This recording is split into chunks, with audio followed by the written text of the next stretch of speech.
Praise the Lord. मैं शिव शंकर तिवारी आज एक और विषय की तरफ आपके ध्यान को लेकर जाना चाहता हूँ।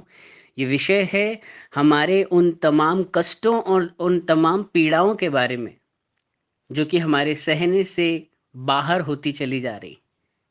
हर एक इंसान की ज़िंदगी में ऐसी अवस्था आती है जब उसे लगता है कि अब चीज़ें उसके कंट्रोल से बाहर जा चुकी, अब असहनीय हो चुका है उसका दर्द।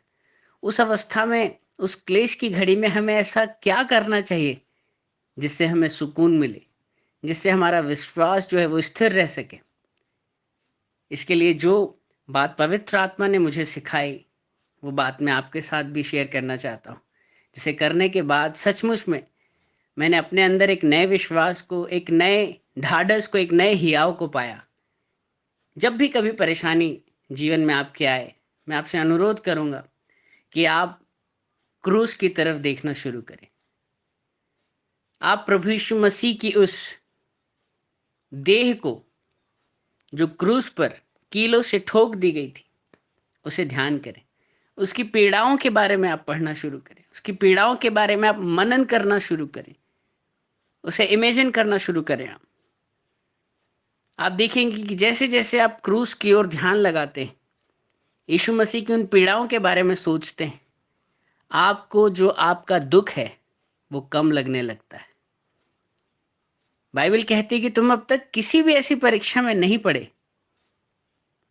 जिसमें तुम्हें अपना लहू बहाना पड़ा। प्रभु यीशु मसीह कहते हैं, मैं तुम्हें किसी भी ऐसी परीक्षा में नहीं पड़ने दूंगा जो तुम्हारे सहने से बाहर हो। अगर चीजें सहने से बाहर हो रही हैं, इसका मतलब वचन के मुताबिक आपका छुटकारा आ रहा है, क्योंकि प्रभु ने कहा कि मैं तुम्हें किसी भी ऐसी परीक्षा में नहीं पड़ने दूंगा जो तुम्हारे सहने से बाहर है। और अगर चीजें सहने से बाहर जा रही हैं, इसका मतलब वचन के मुताबिक छुटकारा भी आ रहा है। लेकिन प्रभु यीशु मसीह ने जो पीड़ा सही, वो उनके सहने से भी बाहर थी, असहनीय पीड़ा थी। बाइबल के जानकार और कुछ साइंटिस्ट रिसर्च के बाद कहते हैं कि प्रभु यीशु मसीह की मृत्यु उनके दिल के फटने के कारण हुई थी। उनका दिल जो था वो ब्लास्ट हो गया था, रैप्चर हो गया था, क्योंकि जब उनको कीलों पर लटकाया गया था तो उनके पूरे शरीर का बोझ उनके हृदय पर आ पड़ा था। और फाइनली इतना प्रेशर हुआ दैट हार्ट वॉज रैप्चर्ड। उसकी पीड़ा असहनीय थी। इसीलिए प्रभु यीशु मसीह कहते हैं, मैंने ये बातें तुमसे इसीलिए कही हैं कि तुम्हें मुझ में शांति मिले। संसार में तुम्हें क्लेश होता है, परंतु ढाढ़स बांधो, मैंने संसार को जीत लिया है। आपको जब आपका दुख ज्यादा लगे तो प्रभु यीशु मसीह की ओर ध्यान करिए। उसने कितना कुछ सहा है आपके लिए, कितनी पीड़ाएं आपके लिए झेली है। तो क्या आज हम अपनी परेशानियों में डगमगाने लग जाएंगे? क्या हम बुड़बुड़ाने लगेंगे? क्या हम विश्वास को छोड़कर इधर उधर भटकने लगेंगे? नहीं।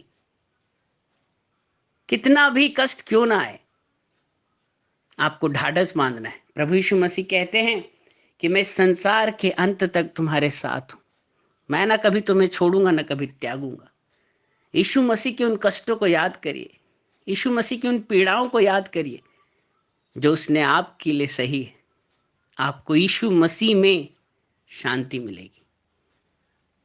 प्रभु यीशु मसीह आपको इन वचनों के द्वारा आशीषित करें। इन वचनों को शेयर करें प्रभु यीशु की महिमा के लिए, ताकि ऐसे लोग जो दुख में पड़े हैं, वो जब प्रभु यीशु मसीह की पीड़ाओं की तरफ, उस क्रूस की तरफ देखें, तो उनके भी जीवन में वो शांति उतर आए। आमीन।